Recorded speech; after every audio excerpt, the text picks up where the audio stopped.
आपने कभी भगवान से बात करी है? भगवान को देखा है? नहीं देखा? अब बात कर सकते हैं, मजाक नहीं कर रही हूँ। एट प्रेजेंट भी ये बात बड़ी ठीक है। नहीं यकीन होता तो एक स्टोरी सुनाती हूँ। एक यंग बॉय जो किसी एमएनसी में काम करता है, बहुत अच्छे पैसे कमाता है, बहुत अच्छा पैकेज है उसका और बहुत सारी सुख सुविधाओं के बीच में रहता है। लेकिन इन सब के बीच में भी उसका आजकल मन स्पिरिचुअलिटी की तरफ, ध्यान साधना और भगवान से बात करने की तरफ भागा चला जाता है। बार बार रोकने पर भी उसका ध्यान इसी तरफ जाता है कि भगवान से बात कैसे कर सकते हैं, भगवान के नज़दीक कैसे पहुंच सकते हैं, आखिर भगवान कैसे होते हैं। उसकी ही ऑफिस में उसकी कोलीग्स में से एक लड़का है जो किसी मेडिटेशन सेंटर पर जाता है और अक्सर बात करता है अपने आध्यात्मिक अनुभवों की। वो उसका बहुत अच्छे से बात करता है, उसका दोस्त है और वो भी उससे जानना चाहता है। टाइम टाइम पे जब भी उसको फुर्सत मिलती है तो वो भगवान के बारे में और बातें करता है। आज इत्तेफाक से टी टाइम पर उसको काफ़ी फुर्सत मिल गई और बात कर रहा था उससे। तो उसके फ्रेंड ने उसको बताया, यार कोई ज़्यादा बड़ी बात नहीं है, जब तुम्हारा माइंड नो थॉट प्रोसेस में रहता है उस टाइम पे ऐसा समझो कि भगवान तुम्हारे मन में आकर तुमसे बात करते हैं। It's very simple.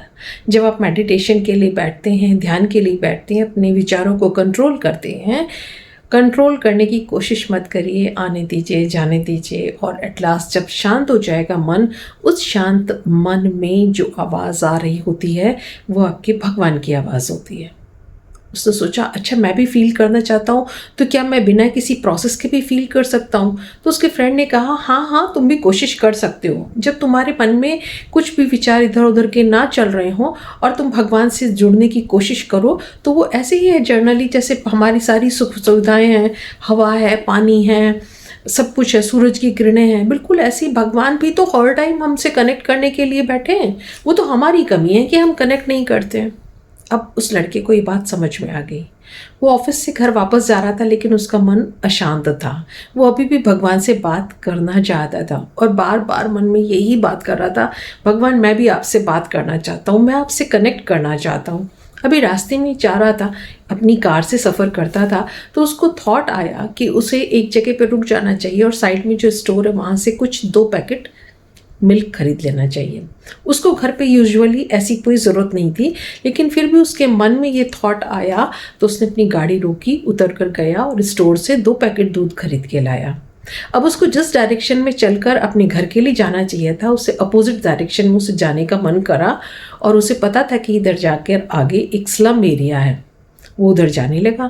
जब स्लम एरिया के पास पहुंचा तो उसको मन में फिर ऐसा लगा कि गाड़ी यहाँ रोको और सबसे एंड की गली में जाओ और वहाँ जाकर एक लास्ट का जो घर है ना उसमें नॉक करके ये 2 पैकेट दूध पकड़ा कर आओ। उसको हेजिटेशन हो रहा था, शाम का समय था, रोशनी भी कम थी। उसने अपने मोबाइल से लाइट अरेंज करी, टॉर्च चलाई और चलकर गया। लास्ट गली में लास्ट मकान तक जाकर उस दरवाजे के आगे रुक गया। उस घर में से बड़ी तेज़ एक बच्चे के रोने की आवाज़ें आ रही थी, बहुत शोर हो रहा था। फिर भी उसने दरवाज़ा नॉक करा। ज़ोर से दरवाज़ा नॉक करने के बाद एक लेडी ने दरवाज़ा खोला और देखते कि कोई आदमी खड़ा है, उसने फटाफट ज़ोर से बंद कर दिया। अरे जाओ बाबा, हमारे पास कुछ नहीं है देने के लिए, ऐसा कहते हुए। अब उस लड़के को हेजिटेशन हुआ। उसने सेकंड टाइम दरवाज़ा फिर से नॉक करा क्योंकि वो यहाँ तो ये 2 पैकेट दूध पकड़ाने आया था, क्योंकि उसे अंदर से ऐसा लग रहा था। उसने फिर से नॉक करा। इस बार घर का दरवाज़ा किसी मेल मेंबर ने खोला। उस मेल मेंबर को उस लड़के ने दूध के 2 पैकेट्स पकड़ा दिए। दूध के पैकेट देखते अभी वो लेडी जो दरवाज़ा बंद करके गई थी फटाफट आई और दूध के पैकेट उसके हाथ से तकरीबन छीनते हुए ले गई और किचन में जाकर अपने बच्चे को गोदी में लिए जो रो रहा था उसने थोड़ा सा दूध निकाला और बॉईल करा। बॉईल करके उसे ठंडा करने लगी, टेम्परेचर ठीक करने लगी और अपने बच्चे की बॉटल में डाल के अपने बच्चे को पीने के लिए दिया। उसने कोई बातें नहीं करी, कुछ नहीं पूछा, कुछ नहीं जानना चाहा और अपने बच्चे को दूध पिलाने लगी। बच्चा चुप हो गया। अब हस्बैंड वाइफ जो उस घर में रहते थे उस लड़के से बात करने लगे और वो लेडी बच्चे को दूध पिलाते पिलाते उस लड़के का धन्यवाद करने लगी कि बहुत बहुत धन्यवाद भैया, आज मैं मान गई कि भगवान होते हैं। हम दोनों लोग दिन में काम करने जाते हैं, दिहाड़ी पे काम करते हैं, लेकिन 4 दिन से बारिश हो रही है, हम लोग बाहर नहीं जा सके और आज तो घर में सब कुछ जो रखा था खाने पीने का सब खत्म हो गया और ये छोटा बच्चा अभी कुछ खाता नहीं है, सिर्फ दूध पीता है और हम इसके लिए दूध भी नहीं अरेंज करने ना जा सके, ना हमारे पास पैसे थे।